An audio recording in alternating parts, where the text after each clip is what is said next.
Hello guys, Namaste. How have you been? Welcome back to another video. Today's video is about my skincare update from previously 10 steps to now cut short into just 5 steps. Although I did enjoy thoroughly all those 10 steps, not just for the sake of experience, but also the spectacular results I saw on my skin. So why did I need an update? Someone said a change in the weather is sufficient to recreate the world and ourselves. It's very important to understand that changing weather, changing climatic condition can have a significant impact on your skin. Over time, staying in a particular weather can literally change your skin type.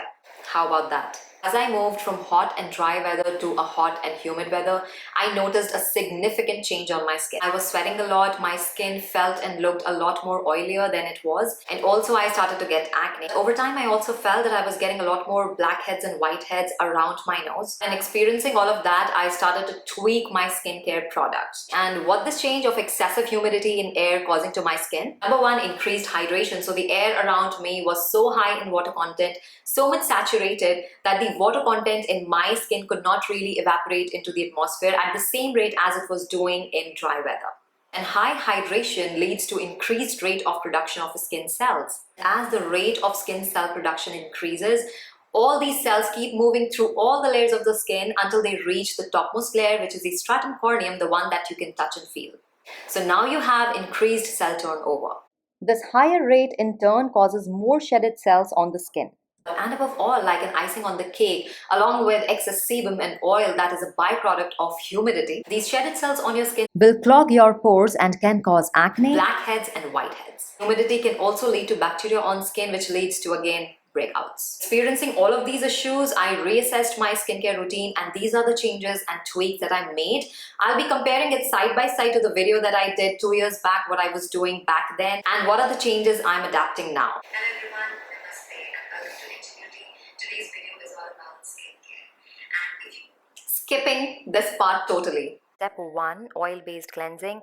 I'm using virgin coconut oil from my grocery store that I usually... The first step, oil-based cleansing, since I have started, I just cannot say no to it. I was using coconut oil in the past, and even today I'm using coconut oil because it is such an amazing step to get rid of all the makeup and all the dirt from the day. And I feel it is so much more inexpensive and is equally effective in removing makeup if you're following up with a foam-based or a non-foam-based cleanser. With the rubbing it say for 60 seconds. By the way, the 60-second rule I still use because I do think you need an ample amount of time to get rid of all the makeup, especially if you're wearing mascara or eyeshadows. You do need that 60 seconds to remove all that off. A wipe and rub it off.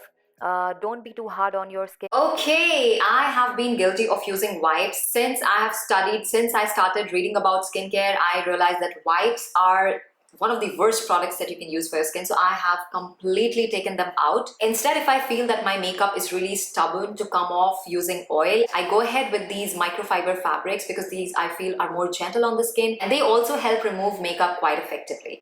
Don't be too hard on your skin, just be gentle and just keep doing it. If you still want to use them. Bioderma cleansing water.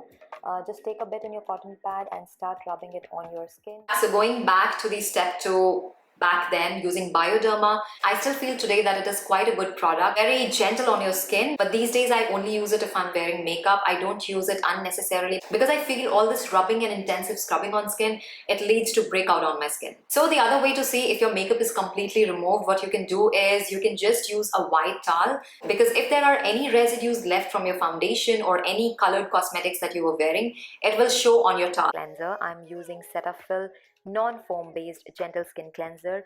I've been using this for last 6 years and this is like a staple in my skincare routine and it's best suitable for people. So Cetaphil, this gentle skin cleanser, is even today one of my favorite cleansers and I keep going back to it, but for some time I haven't been able to find it here, so I went ahead and bought this cleanser from Neutrogena. It's a daily cleanser. It's a dermatologist developed for sensitive skin and it rinses without over drying. It's a foaming formula. It is a dermatologist developed for sensitive skin, and also it rinses clean without over drying, which is very true. And it's been like 3 weeks already. I use it every single day twice and it is good. It doesn't cause me any breakout and it removes. It is very gentle on the skin. At times, like twice in a week, I also replace this gentle cleanser with this one. This one is from Dr. Murad and it is an exfoliating cleanser. It has AHA and BHA in it. You cannot use these kinds of cleansers on a daily basis because over exfoliation can also lead to skin issues. Exfoliation, and it's the final step. Here I'm using this mechanical device I bought from Amazon just to try it on. You can also use your... Yes, so I tried this device back then. So when I came here, it wasn't a very high quality product, so it just worn out. I bought another one. It worn out again, so I thought I'm not going to invest in it anymore. Nowadays the scrubs are not like a regular part of my skincare routine because a lot of scrubbing and intense rubbing on skin, I feel it causes me breakout. But at times if I want to do, I use this scrub from Higher Education Grinding Away Skin Polishing Scrub. This one is a little harsh on skin. I have to be really gentle, and I don't use it every single time. It is like once or twice a week. It does have glycolic acid and lactic acid, so it is something that you cannot use it on a daily basis. Exfoliation is really important for your skin, for it to look healthy, for it to look glowy. And I'm using Pixie Glow Tonic here, which is a good toner. It has 5% glycolic acid in it, which is an AHA, a chemical exfoliant that will unglue any dead cells remaining and leave your skin looking brighter. So after toning, I do serums. I start with... So using toners, I use them on and off. I'm not really regular with them these days because I feel sometimes they overly moisturize and overly hydrates the skin, and my skin in this humid weather cannot take it. Hyaluronic acid from Ordinary, which is a great humectant, and it allows for better absorption of serums applied later. After this, I'll put my vitamin C serum. I'm using Serum de Pete vitamin C here. What it does, it helps your skin look brighter, and also it helps in improving... To cut short, nowadays I'm not using hyaluronic acid serum separately, but I'm using this one, vitamin C, which is infused with hyaluronic acid, vitamin E, ferulic acid. It has 10% of vitamin C. It's not like that I'm using only this brand every single time. It's just that this one I have, but yes, I do use vitamin C on a daily basis.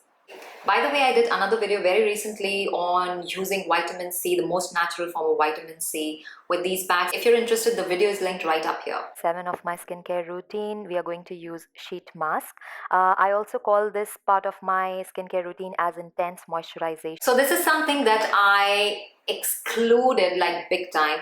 I don't use sheet mask on a regular basis. Even when I use, it's like once in a month, once in 3 weeks.